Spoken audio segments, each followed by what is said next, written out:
15 years ago, and we are on a down. Peaked about 12, 15 years ago, and American empire is over. We're done. We peaked about 12, 15 years ago, and we are on a down. And it's very hard for the American people, which I understand. I am one. It's hard to get your head around that. We've had a century of on the way up, which is a lot more fun than on the way down. But it does happen to every empire. We're only the latest. Look at the British, how far they've fallen. We're in that process. So the problem with the trickle down is, yeah, there might be more jobs, but they're going to be created in China. They're going to be created in Brazil. They're going to be created in India. They're not created here. We have the greatest level of corporate debt this country has ever seen, off the chart. The greatest level of personal debt, and we have the greatest level of government debt. Our government debt is now trillions of dollars greater than our annual output. That was not the case in the 20th century. It is the case now.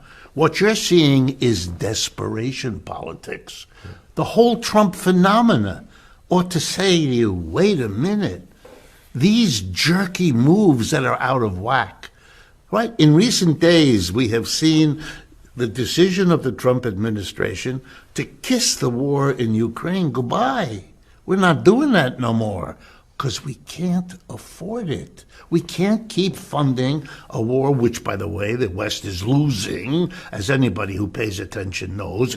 All of these things are signs of what? Of a country that is in trouble and is it turning on its friends because it can to save itself. We're going to take over, we're going to get your energy for nothing. We're going to, make you build the wall, you in Mexico. Look what the genius in a way of Mr. Trump is that without understanding it, because clearly he doesn't, he feels in his own way, the way lots of people do, that there's something that necessitates going way beyond what has been done because our need as a society is beginning to show up.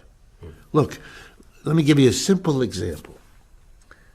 The best electric vehicles in the world right now, by uniform global agreement, are produced by something called the BYD Corporation, which probably most folks have never heard of, which is Chinese. BYD, the initials, BYD.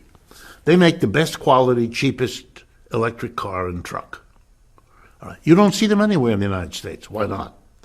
Because Mr. Trump put a 27% tariff on them, and Mr. Biden raised it to 100%. So let me give you an example. If you wanted to buy a $30,000 BYD electric vehicle, which you could do, that's what they charge. That's why it's so good. You would have to pay $30,000 to get the Chinese to ship it here. Then you'd have to give another $30,000, 100%, tariff to Uncle Sam, or in this case, Uncle Don, in the way of a tariff. So it would cost you $60,000, which you're not going to do because you can get a less good Tesla or GM or Ford or anybody else at $40,000 to $50,000, which is less than you'd have to pay.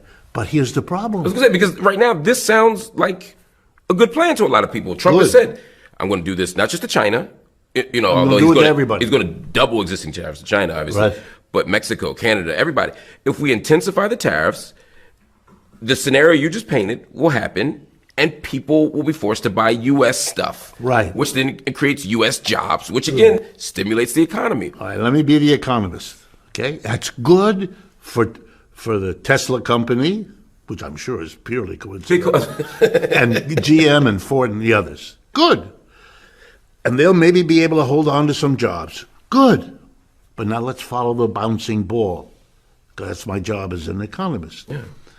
Everywhere else in the world, every company in Asia, Africa, Latin America that competes with an American company that has to buy a truck as part of its business will go to China and buy the best truck at the lowest price, $30,000, the best truck.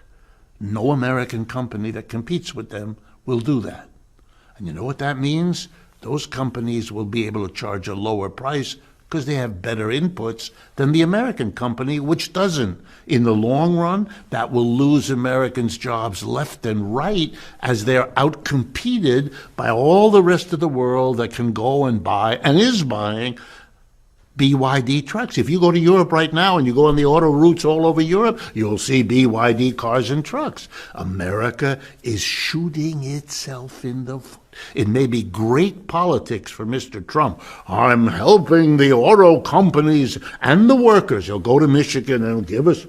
Yeah, but what you're doing is diminishing the capability of the United States to hold on at a time when its footprint in the world is shrinking.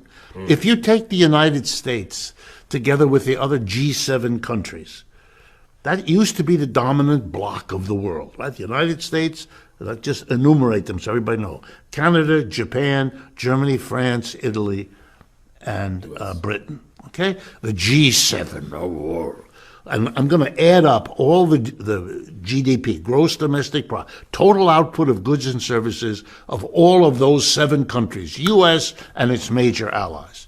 And now I'm going to compare it to the gross added up GDPs of China and its allies, known now as the BRICS.